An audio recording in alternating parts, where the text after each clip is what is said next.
Right then, so we're going to do a flood shortly, and that's Jim and Ernest there. So we have a hose carrier because that big old yellow hose is pretty heavy, and when you've got water coming out the other end and you're concentrating on how you're laying it, you don't want to be worried about that big old heavy hose behind you. So we have a hose carrier as well. And then you won't be surprised to hear we start in the corner. So Jim's there with a little he's ready to start. Ernest has just turned the tap on, and there's the water.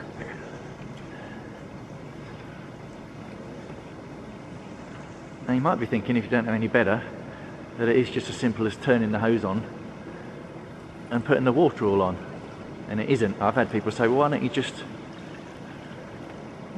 put the water all on in one go instead of putting it on in layers? Of course, that's the main thing about the curling ice. Reasons why you put it in layers, because it helps to get it flat and to get it hard as well. I think this is about the 10th layer going in. There'll be about 22 or 23 in total. So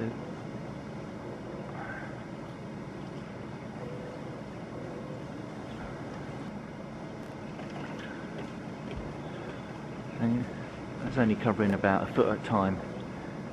You can go just backwards and forwards then. And that means you get an even layer across the whole rink. And the speed you walk at, of course, makes a difference to how much water goes on. So you can do quick floods, slow floods, and the amount of water you put on makes a difference to how long it takes for each layer to dry before you can put the next layer on.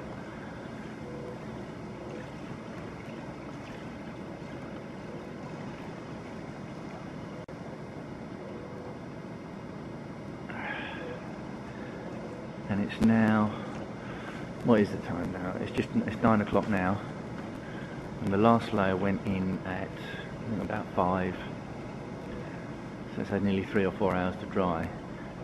This layer is going to have, this is the last one of the night, so it's going to have all night to dry. So obviously this is quite a slow flood. You get a lot of water on then.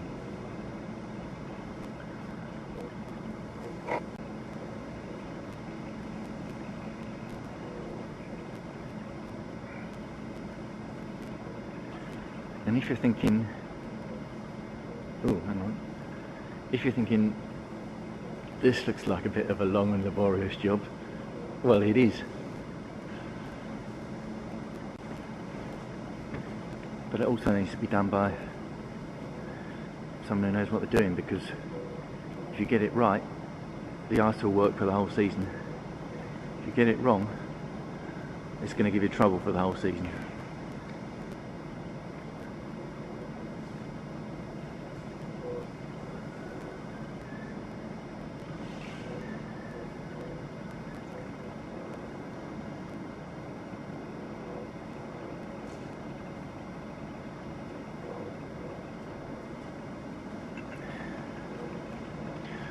So with the paintwork on the houses, you can see there the sort of dull bits, which is the dry ice from the previous flood, and obviously the mirrored glass where the light's reflecting, that's the wet stuff, and that's one layer of water.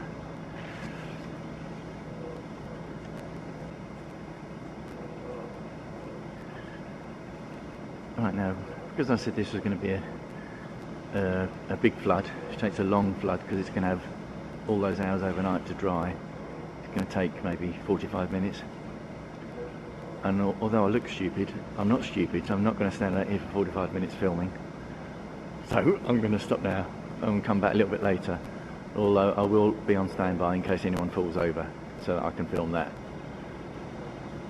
Right, so while these two old boys carry on doing the flood, I'm going to take a sprightly trip out the back, because I want to show you what happens in the plant room. Because in the same as when you flood the ice, it's not just a case of chucking it on all in one go. The water is not just a case of plugging the hose into the tap, because if you put on water straight from the mains, then it's going to have too much dirt and rubbish in it, and that's going to rise to the top and cause dirt and all the problems. So the water has to be purified. So the hose is not coming straight out the tap.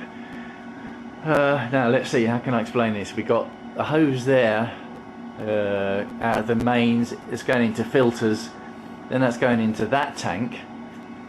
How much is in? I think it's 250 gallon, these tanks, and then it's going out of that, pumped into the, that's a big deionizer tank. Let's see, there's an empty one in the corner there. That filters the water, and then it comes out of there down that yellow hose, and that's the one that's going out and then put onto the ice. So you can see all the pipe work and the pump in the bottom, and there we go. So it's quite a complicated procedure, because obviously the hose has got to be cleaned out inside, so it's not got rubbishy water inside. It's got to be cleaned on the outside, so it's not spreading dirt over the ice. And they're having fun in there. I'm going to stay in the warm in here for a bit. Look, still going. That is a good old effort, isn't it, to do that for 22 to 24 layers. That's just not something you do in an hour. So back in the plant room, and I was thinking actually when I came in to show you all the pipe work, they're still going on out there, by the way. Let's have a check, see if any items fallen over. Oh, there's Jim, quite happily. There's Ernest holding the hose. Right, so while they're still carrying on, they'll be out there for a while. Next to the tank, you've got the pebble can there. Hot water urn, so you can put heated pebble on if you want, because a lot of people don't know about pebbling on the ice. The stones actually run. Pebbling is like little drops of water which are put through that can. They land on the ice and freeze, and it's that pebbled surface, the drops of frozen water, that the stones actually run on. They don't actually run on flat ice, they run on that pebbled surface, and it's the pebbled surface that will cause the stones to curl, because they're random, and if you threw a stone straight down that surface, at some point it would get thrown off course by the pebble, which is random. So you try and force the physics by putting the curl on the stone, and that will make it turn one way or the left, and that's where the curling comes from. So the pebble can basically it's just a backpack can that goes on the back. Got another bit of piping, and then you've got the pebble head, which is copper, and it's basically like an upside down shower head. So you see all those holes. Well, obviously that goes up, spray it backwards and forwards, gravity takes hold from the can, and the pebble comes up, sprays it all, and that lands on the ice. And you get different sizes of, you get different pebble heads. It's got a different size of hole that the water comes out on. If you get a different size of hole, you get a different size of pebble, and that makes a difference as well to the ice surface. So that's even more refinement to the ice surface, as opposed to it just being a load of ice that's thrown down. Once the pebble is down, it's then cut.